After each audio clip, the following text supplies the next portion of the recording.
Clemson University has had a long and well-documented football tradition. It has never been richer than in the era of 1977 through 8. Over the last 4 years, no other Atlantic Coast Conference school has won more games, appeared in more bowl contests, had more All-Americans, and more players sign NFL contracts. Players like Jerry Butler, Steve Fuller, Dwight Clark, Jim Stuckey, and Archie Reese, now NFL stars. They were all prime contributors to Tiger success during this memorable era of Tiger football.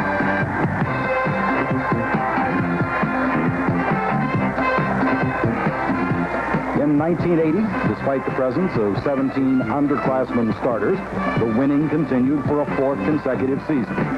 In what was supposed to have been a rebuilding season, the first of the 80s was a success. Danny Ford's young team has laid the foundation of a titanic Tiger onslaught of the ACC for the new decade. Truly, the hallowed tradition of Clemson football is continuing to grow and grow.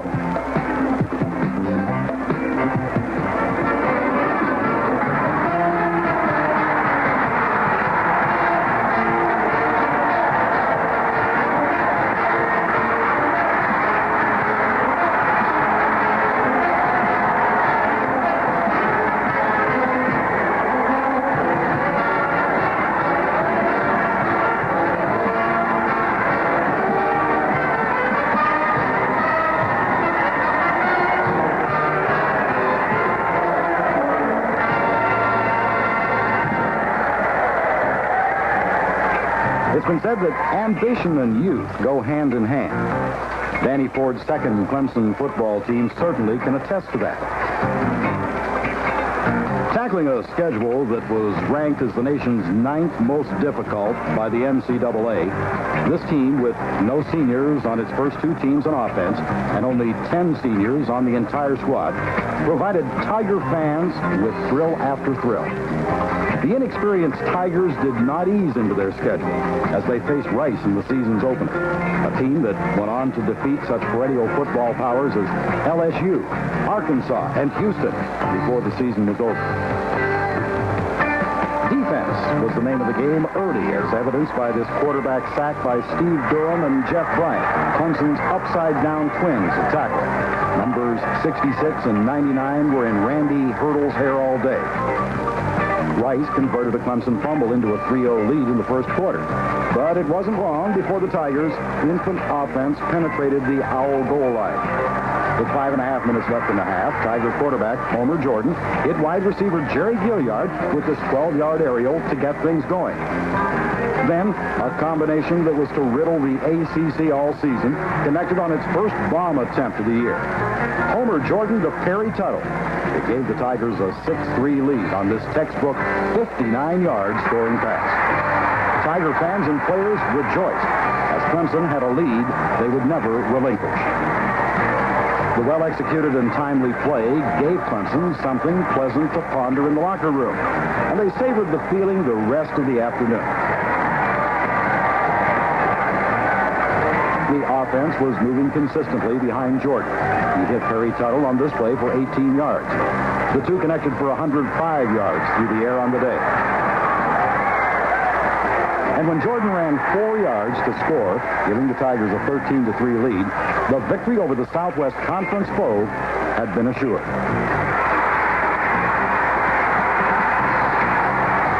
Obed Ariri added a pair of fourth-quarter field goals, and Hollis Hall and Terry Kennard combined to snuff out any final Owl thoughts of victory. The Tigers had grounded Rice 19-3.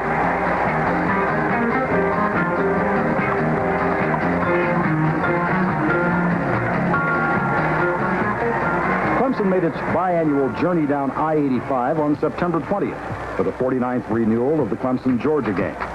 The nationally ranked Bulldogs were riding high behind a freshman named Herschel Walker, an Earl Campbellish bulldozer who was catching the eye of the nation. But the Tiger defense had come prepared, as Chuck Rose and Tad Hauser had become well-versed in the Bulldog back's reputation.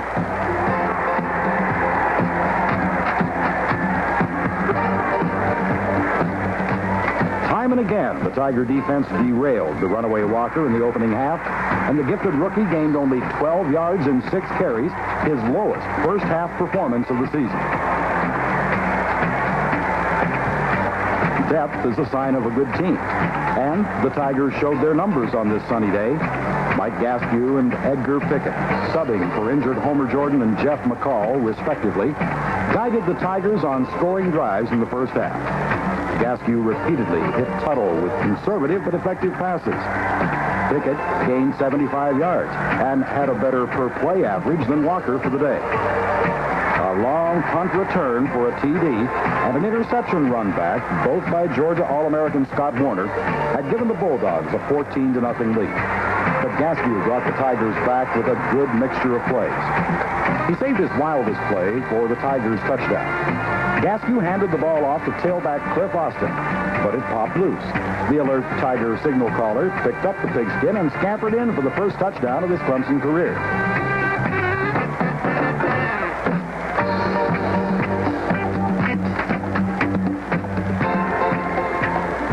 Gaskew then again led the Tigers goalward. This pass to Perry Tuttle, the Winston-Salem, North Carolina native's 6th reception of the half, set up an Obed Ariri field goal with 34 seconds left.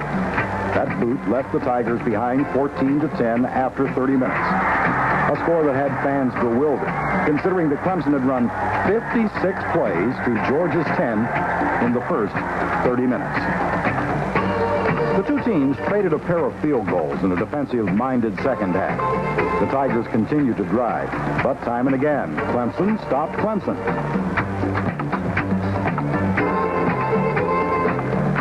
With 3:20 remaining in the game, Georgia punter Jim Broadway fumbled the snap, and Tiger linebacker Jeff Davis pounced on the loose ball at the dog 41. Clemson then drove to the Georgia 10. But when Mike Gaston tried to hit Jerry Gilliard with the winning score in the end zone, Jeff Pitt intercepted. So, despite outgaining the eventual national champions by nearly 200 yards, despite controlling the clock 40 minutes to 20, and despite running 42 more offensive plays, Clemson had suffered a heartbreaking 20-16 loss in a contest that had come inches from ruining a national championship season for the Bulldogs. After a triumph over Western Carolina in Death Valley, the Clemson campus prepared for the traditional homecoming weekend and a contest with the Virginia Tech Gobblers. No one puts on a homecoming like the Tigers. And Danny Ford's team matched the excitement, color, and pageantry of the weekend with a quick opening. Freshman Ike Williams, a wide receiver, started at tailback for the Tigers, and the all-around athlete stunned Virginia Tech with his halfback option pass, a 55-yard bomb to Perry Tuttle.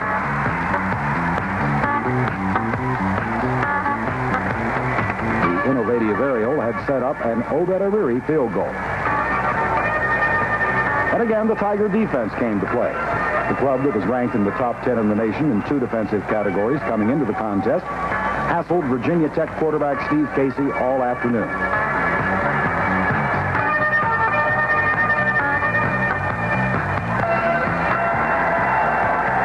And nationally ranked running back Cyrus Lawrence found it just as troublesome to run on the Tiger defense. Lawrence, a 1,000-yard rusher in 1980, had his worst game of the year at Clemson, gaining only 29 yards. Clemson took a 10-0 lead late in the second quarter as the Tigers drove 70 yards in 5 plays. This 36-yard pass to Brendan Kright got the Tigers going.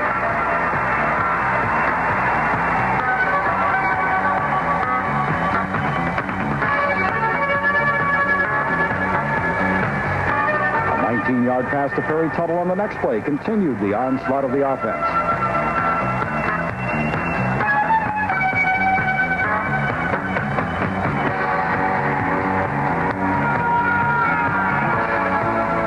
And when Kright punctuated the swift drive with this 3-yard blast behind tight end Jim Worst and right tackle Gary Brown, the Tigers had a 10-0 halftime ball.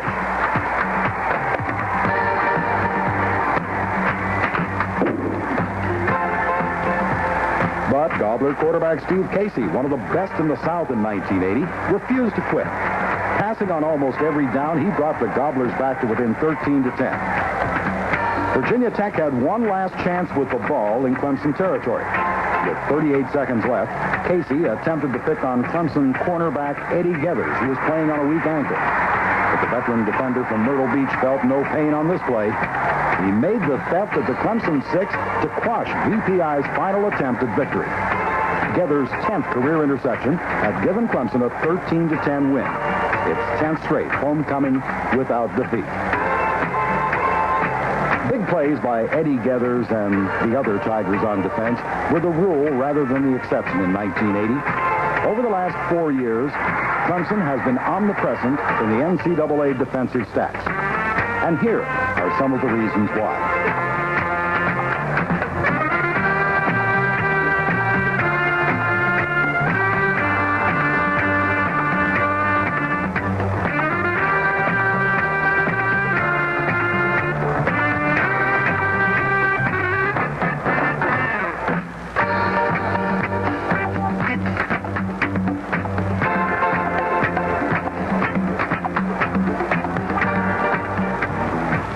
Many things you can count on in this life.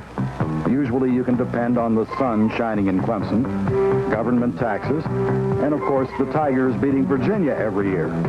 Clemson had a 19-0 series record against the Cavaliers heading to Charlottesville for that October 11th encounter, and the Tigers were definite favorites to make it 20 in a row over the vastly improving Virginia team. Clemson got off to a good start, mostly behind the running of quarterback Homer Jordan, who repeatedly followed center Tony Berryhill, tackle Brian Clark, guard Brad Fisher, and all-ACC tackle Lee Nanny. Nanny had already been named ACC Offensive Lineman of the Week twice, and Jordan was taking advantage of Clemson's King Kong in football talks.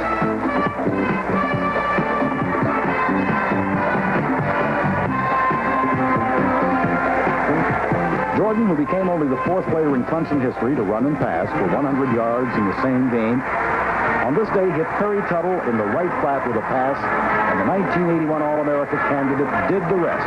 He cut across the field and dodged nearly every Virginia player on the way to one of the most exciting Clemson TDs in history.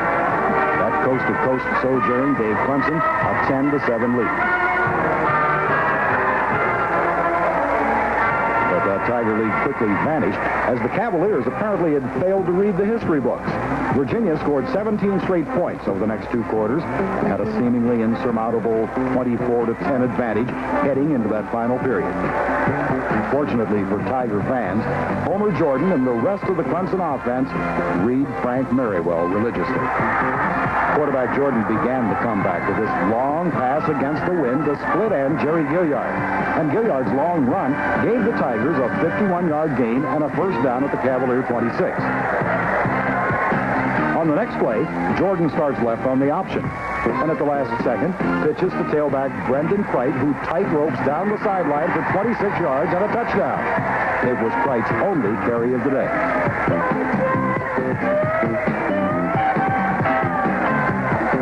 The Clemson defense did its job by stymieing the Cavalier offense.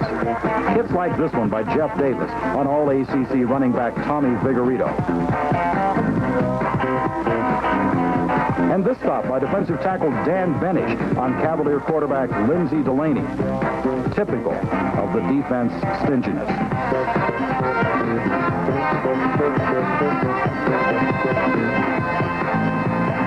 With 3:05 remaining to play, Clemson put on an all-out rush on Virginia punter Ford Mays. Bauman taking his man out of the middle. Underwood driving through at top speed. And the senior from Alabama blocks the attempt. Now defensive end Bill Smith scoops up the loose ball and scampers the final 11 yards for the tying touchdown.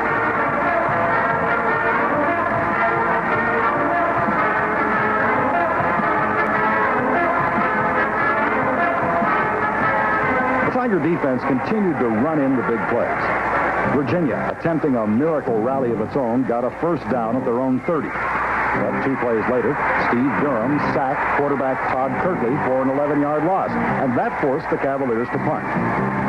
Clemson took over at its own 47. There was a minute 20 left on the clock. Jordan, who had gained 213 yards in total offense, picked up 9 on the first play.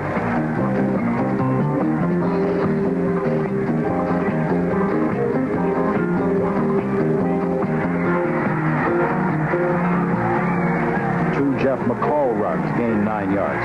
So Clemson called timeout with 11 seconds left, and the ball lying at the Cavalier 35-yard line. Danny Ford called on Obed Ariri to attempt a 52-yard field goal. The automatic applicant responded like the nation's #1 ranked field goal kicker should. He belted the ball well through the uprights.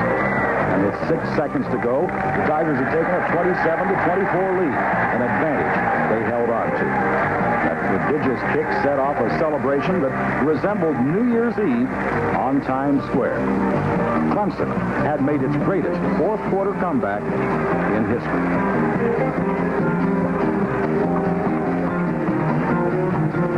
The 52-yard game-winning field goal against Virginia was only one of countless accomplishments by the multi-talented Ariri, a two-sport star in Tiger Town, the only player in ACC history to letter in 2 sports to compete at the same time. He finished his athletic career as a top 10 scorer in football and soccer at Clemson. During his senior year on the gridiron, he set national records for field goals in a career, multiple field goal games in a season and a career, field goals in a season, field goals per game in a season, and field goals per game in a career. He also tied 2 other NCAA marks for consecutive games kicking a field goal and consecutive field goals made. At the regional level, he set 10 ACC and Clemson records. A second-team All-American, according to Newspaper Enterprises Association of America, Ariri became the first Clemson football player in history to lead the NCAA in a statistical category. One of the teams Ariri booted about was Wake Forest, the Tigers' 8th opponent of the year. He kicked 3 field goals in the first half, helping Clemson to an early lead.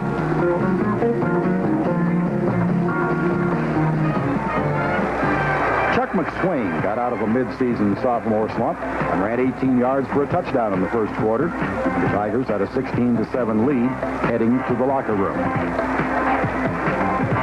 The offense was moving well in the first half, but the defense was not to be left out of the limelight. Senior linebacker Chuck Rose was the brightest star in the second half as he first blocked a Wake Forest punt.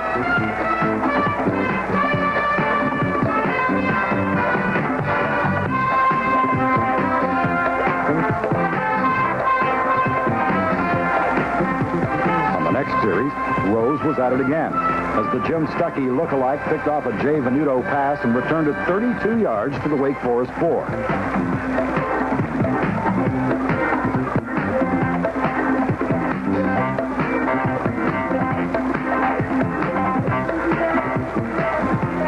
Two plays later, quarterback Homer Jordan faked into the line, kept on the option, and sprinted around left end, and it was Clemson 23-7.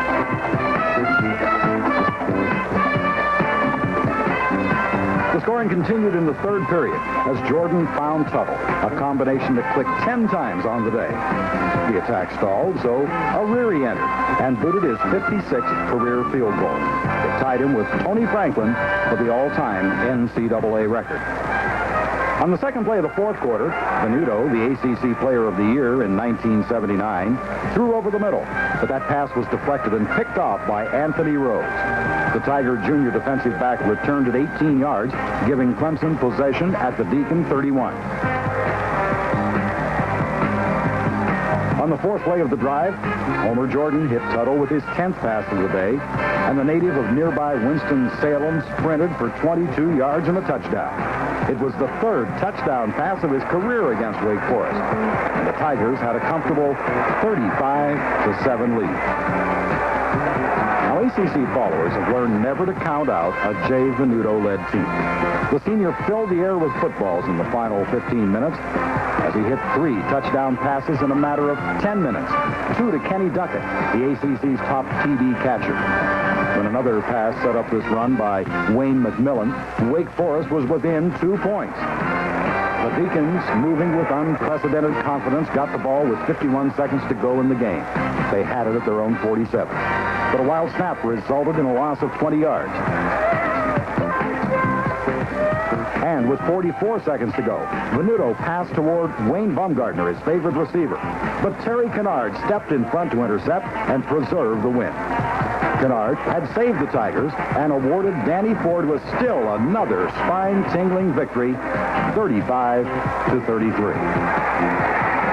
The following week, 8th-ranked North Carolina, losers only to powerful Oklahoma, journeyed to Clemson for a regionally televised contest in the Valley. The Tar Heels took an early 14-0 lead behind the running of Amos Lawrence, a 4-time 1,000-yard rusher, and his running mate, sophomore Kelvin Bryant. Clemson got its first break when quarterback Rod Elkin's pass was intercepted by Hollis Hall at the Clemson 25. Using his rushing and passing plays wisely, Jordan guided the Tigers to the North Carolina 9. And when the drive stalled, Obed Ariri was called upon, and he booted a 26-yard field goal. Now, it was not just any old 26-yard field goal. It was the NCAA record breaker for career field goals. Ariri was presented with the game ball for his outstanding accomplishment. Everyone knew it was coming, but the fleet duo of Jordan to Tuttle struck again, this time for 63 yards, the longest pass play of the season for the Tigers. Tuttle was stopped at the North Carolina 5. And with 4 seconds left, Ariri entered and booted another field goal, his 14th in a row. That 22-yard kick brought Clemson to 14-6 at the half. North Carolina, behind Bryant and Lawrence, began the third quarter as they did the first by scoring points. A Jeff Hayes field goal and a 3-yard run by Lawrence gave the nationally ranked Tar Heels a 24-6 lead going to the fourth period. Clemson finally got going behind the arm of Jordan, the Athens, Georgia native who had hit 11 of 19 passes for a season-high 207 yards on the day, connected with Jeff Stockstill over the middle. Tailback Wilbur Bullard on his first collegiate carry gave Clemson a first down at the North Carolina 20.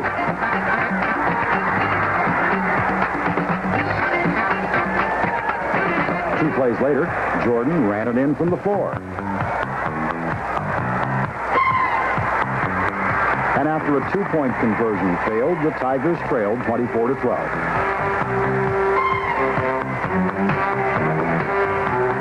The Clemson defense did not allow North Carolina a first down and only 6 yards of total offense in the final quarter. Jeff Davis, who made an incredible 24 tackles on the day, was all over. Jordan, looking like a seasoned veteran instead of a sophomore, and Bullard, a player no one had heard of, took the Tigers on another drive. His pass to Stockstill was the big play of the drive. On the 9th play of the series, Bullard scored his first varsity touchdown. Clemson trailed by only 5 with 7.5 minutes to go. After the Tigers limited the Heels to 0 yards again, Bullard led the Tigers on another thrust. This 11-yard gain started things.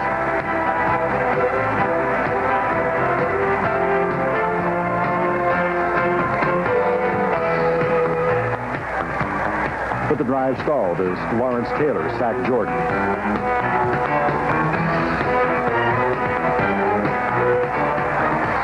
Richard Henley was called on to punt, and the sophomore, who averaged almost 40 yards a boot for Clemson this year, hit a high hanger. The ball was deflected by a North Carolina player, and Jeff Suttle pounced on it, giving Clemson new life.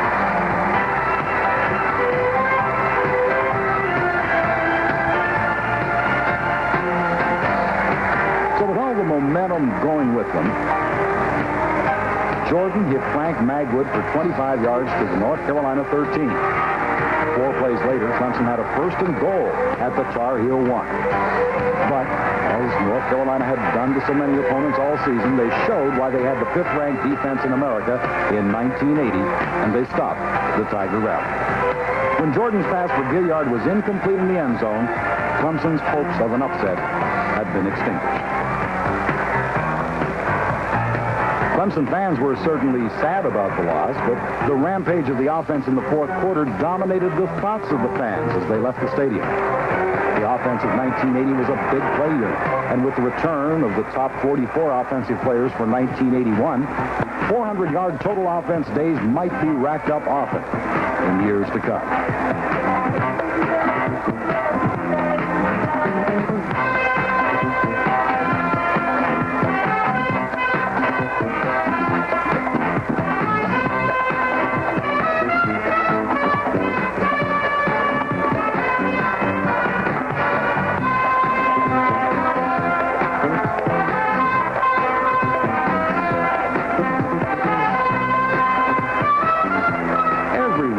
its notice when Clemson and South Carolina meet in anything. And in football, it's certainly the big day. Even Miss Universe made the trip this season. Of course, that's Shawn Weatherly, 1977, Clemson homecoming queen, and the 1980 Miss Universe. Her climb in that field parallels the rise of Clemson football during that same period of time.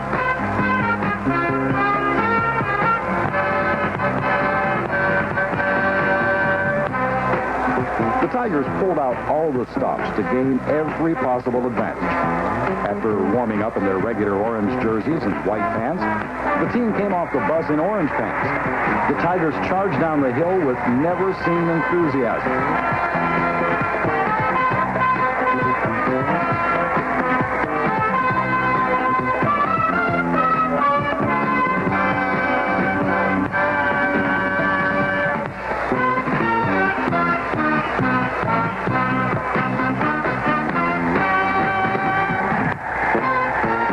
Might have been over right there.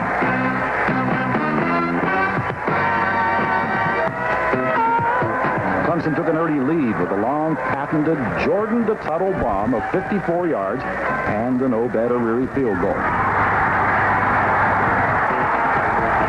And the Gamecocks and Tigers continued the field goal battle into the third period as the Ariri-Eddie Leopard matchup dominated the contest.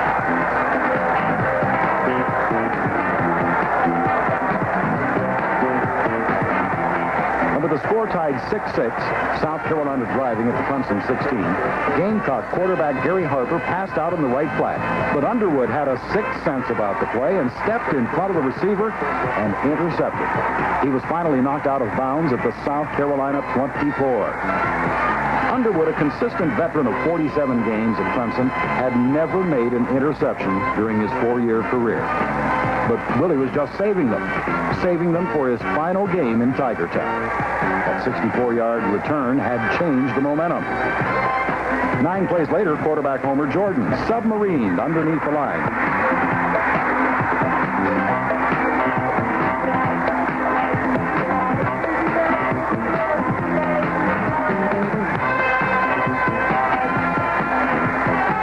And when the pile was unstacked, the umpire signaled touchdown and a Clemson lead of 13-6. 79 seconds later, it was time for Underwood to make his second career interception, and he made this one count. Harper again tried a flat pass, but the Fort Payne, Alabama native stepped in front of the intended receiver, this time at the Gamecock 37, and with nothing but green grass in his way, Underwood bolted for the touchdown and a 20-6 Clemson lead with 14-13 remaining to play.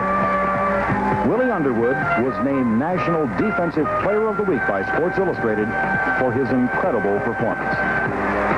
But despite the lead, the Tigers still had to play tough defense against one of the nation's top 15 offenses. Playing with renewed enthusiasm, the defense finished the season like it had begun, preventing the opponent from crossing the goal line. And that included Heisman Trophy winner George Rogers. The bullish South Carolina tailback finished with 28 carries for 168 yards.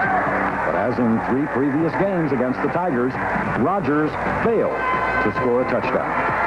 Jeff Davis, Steve Durham, Chuck Rose, Dan Benish, and the rest of the Tiger D took on a South Carolina front line that was built like a set of condominiums, and they tossed them aside. Late in the fourth quarter, South Carolina had a 4th and 3 at the Clemson 42 and went for it. But the ball was knocked away from Gamecock quarterback Gary Harper, and Andy Hedden, who started the year at quarterback for the Tigers, came in from his free safety position to throw Harper for a 7-yard loss. Clemson took over on downs. In the final moments, the young offensive line of Tony Berryhill, Lee Nanny, Gary Brown, Brian Clark, Bob Mayberry, Brad Fisher, and others moved aside the South Carolina defense. Clemson drove 51 yards in 8 plays. And when fullback Jeff McCall went between Nanny and Mayberry to score, the Tigers had a 27-6 upset win over the nationally ranked Gamecocks. That orange crush that Danny Ford had ordered had finally arrived. The 1980 Tigers finished with a 6-5 record that included 2 wins over bowl teams and 2 narrow losses to the nation's #1 and #9 ranked teams. The Tigers were 10 yards away from an upset of Georgia and only a yard from a conquest of North Carolina in the final seconds. And with the return of 17 starters for 1981, optimism is the watchword of Tiger fans.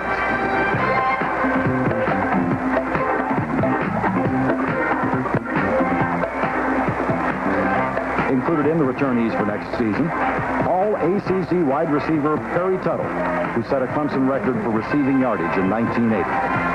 All ACC tackle Lee Nanny, who will return to anchor the offensive line, along with center Tony Berryhill, guard Brad Fisher, and junior tackle Gary Brown. Quarterback Homer Jordan, who set a total offense record at Clemson for a sophomore and finished third in the ACC in total offense and passing efficiency, will return to anchor the backfield.